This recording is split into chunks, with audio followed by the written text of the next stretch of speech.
This is session 9 in Scripture 101, and it's on the Psalms. Who wrote the Psalms?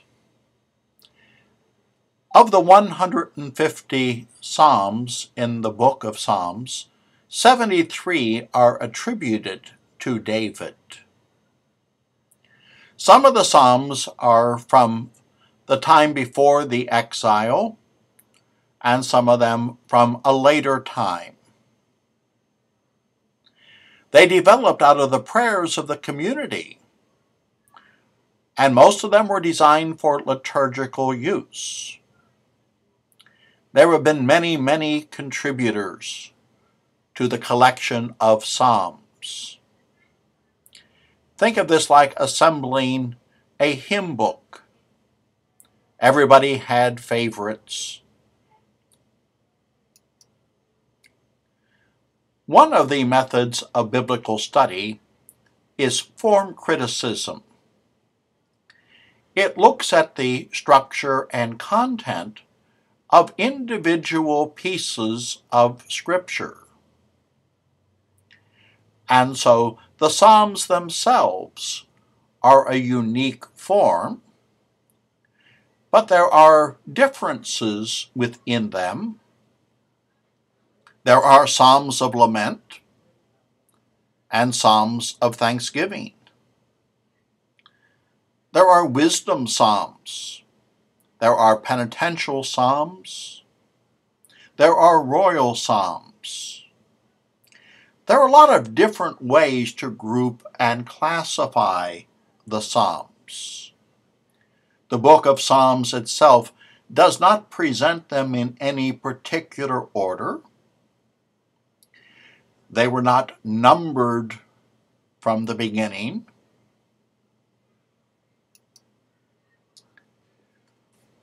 One way of classifying the Psalms includes Psalms of orientation. These Psalms reflect a very coherent picture of life. They describe how things are and should be. God made it that way. The world is a reliable place that provides rewards for the righteous and punishment to the wicked. So there are Psalms of creation. There are wisdom Psalms. Psalms of retribution.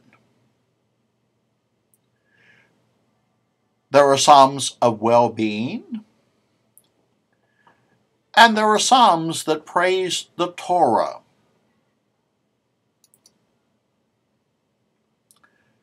A second classification might be Psalms of disorientation. Life, however, is not always orderly. At times, it's downright savage, broken, and incomprehensible.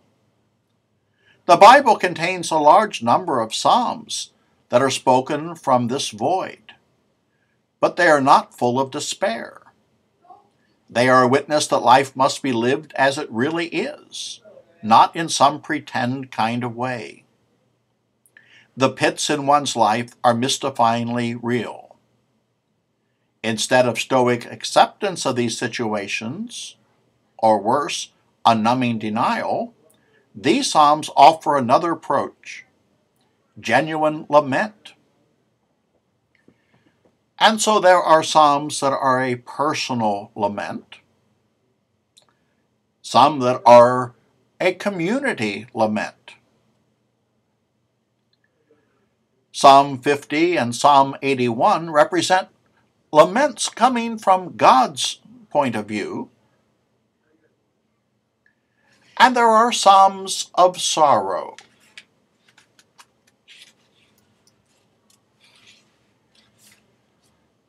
A third classification would include Psalms of new orientation. The songs of lament, characteristic of the prior stage of disorientation, end with a brief praise of God.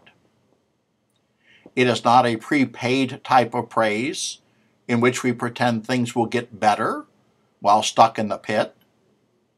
Instead, something inexplicably new has happened, which can only be acknowledged in joyful praise, laughing, crying, thanking God, all in one unbounded act. And so there are psalms of thanksgiving. There are hymns of praise and community thanksgiving psalms.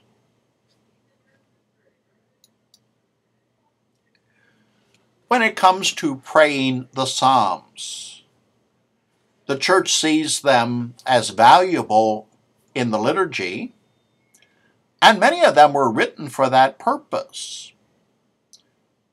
In the book, you will notice instructions for the leader and the musical accompaniment, suggesting a liturgical setting. The church uses the 150 psalms in the Liturgy of the Hours that priests and religious pray daily.